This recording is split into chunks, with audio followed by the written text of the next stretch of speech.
Pets come to us in all sorts of ways. Sometimes you go to the shelter on a mission to adopt your new best friend, and sometimes they simply adopt you. At some point, I think everyone is tempted to take in a stray who comes calling. Every now and then, however, the sweet stray you fall in love with might end up being a little bit more than the average pet owner can handle. That's exactly what happened for one teenage boy in Arizona, who adopted a sweet abandoned puppy, only to discover that his new canine companion wasn't really a puppy at all. When an 18-year-old in Tucson, Arizona saw an adorable, fluffy puppy abandoned in a shopping cart, he couldn't resist. He had to save that little pooch. He begged his parents to let him keep the animal, which was undeniably cute, with big, pleading eyes and ears perked all the way up like a German shepherd's. The young man named his new pup Neo and tried to settle him into a routine. But right from the start, this particular canine seemed to have an unusually hard time adjusting to everyday life. Even for a puppy, little Neo was incredibly needy. He wanted his owner to be by his side at all times, and got anxious and out of sorts whenever he was left alone.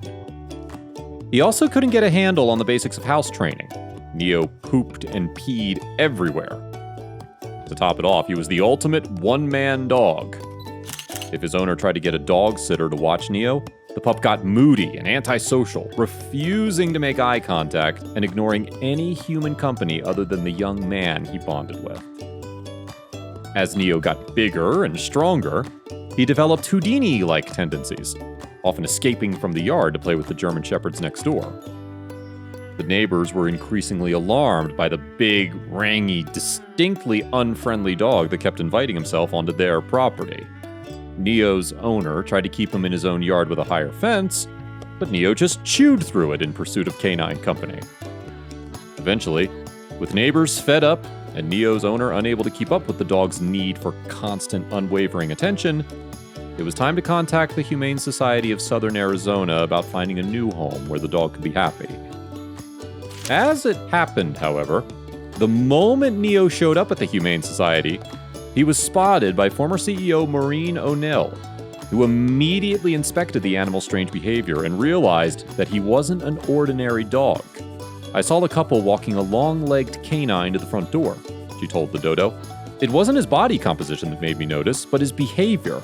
Neo was completely avoidant of human interaction. The couple walking him seemed, as best as I can describe it, perplexed." O'Neill and the other staffers at the Humane Society quickly realized why Neo was so uncomfortable. They could tell just from looking at the big, lanky canine that he was actually a high-content wolf dog. In other words, he's a cross between a wolf and a dog, but his genetics are dominantly wolf-like. That's why he had such an intense dog-like affection for one person, but was constantly trying to create a pack and was distrustful of most humans. The Humane Society held on to Neo for a bit until they could get him a spot in the perfect place for him: a rescue organization and youth empowerment program called Wolf Connection in California. Wolf Connection makes it their mission to rescue and rehabilitate wolves and wolf dogs who have been fully or partially domesticated and who wouldn't be able to survive in the wild. They give them space to form a pack dynamic all their own, but also tap into their desire to socialize by organizing meet and greets between their canine residents and at-risk youths and other visitor groups. In a statement to Little Things, Wolf Connection described the role Neo holds in their organization, saying, "Neo isn't just living out his life at a wolf dog sanctuary.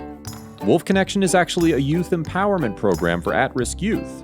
Neo is helping young adults learn to heal from their own trauma by hearing about his past, respecting his energy and anxieties, and learning how to give themselves the same patience and empathy that they can give to another being. Neo's socialization and healing is done in correspondence with his work with the youth participants." Now a full-grown wolf dog, Neo is fully integrated into the Wolf Connection community. Socializing with people is still a work in progress, but according to the Wolf Connection website, he has lots of furry pup friends at the sanctuary and makes more and more progress with socialization every day. He's a lot more comfortable with people than he once was. He's pictured above having his belly tickled by a favorite person. and is even social enough now to join the other wolves on hikes with outside visitors.